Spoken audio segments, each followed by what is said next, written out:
आप कहीं हम शादी वादी में गए या कहीं दावत में गए तो इतनी सुस्त हुई कि रात को ना ऐसी सो रही मैं उसके लिए लेकर आई हूँ माइसेलिना वाटर और अच्छा सो रही हूँ मैं क्या करूँ अच्छा चलो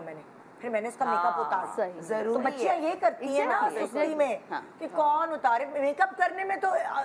चावल लेना है, मसूर की दाल लेनी है और चने की दाल लेनी है। इन सबको मिक्सर में डालकर एक बार घुमा लो और इनका बारीक पाउडर बनाकर रख लो।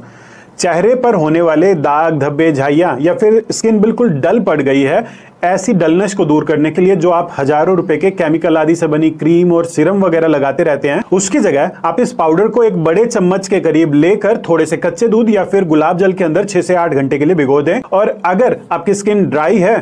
तो आपको कच्चे दूध में भिगोना है और अगर आपकी स्किन ऑयली है तो गुलाब जल में भिगोना है। और रात को सोने से 15 मिनट पहले इस पेस्ट को अपने चेहरे पर लगा ले और सूखने से ठीक पहले सादे पानी से बिना साबुन का आप इसे साफ कर ले और उसके बाद कुछ बूंदे कुमकुमादी तेल या फिर सद्दोत घृत की लगाकर आप सो जाइए। मैं कह रहा हूं अगर किसी ने 15 दिन भी से लगातार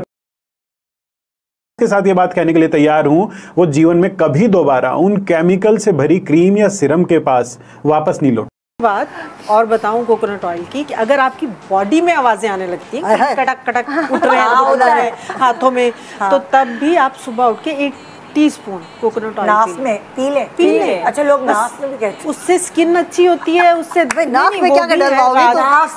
नहीं रात को आप लगा के सो जाओ, वो भी बहुत फायदेमंद है।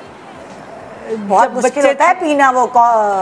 कोकोनट लेकिन सुने तो कुटी भी करते हैं ना लोग मुंह में डाल के सुबह सुबह अपने गम्स और तेल के जो कोकोनट ओरिजिनल कोकोनट खोपरा खा लो ना क्या है तो तेल की जरूरत उसका टेस्ट इतना अच्छा है कोई प्रॉब्लम नहीं करता। मैंने कॉफी में डाल के पिया है मेरे पता नहीं पूरे दिन तक ये ऑयली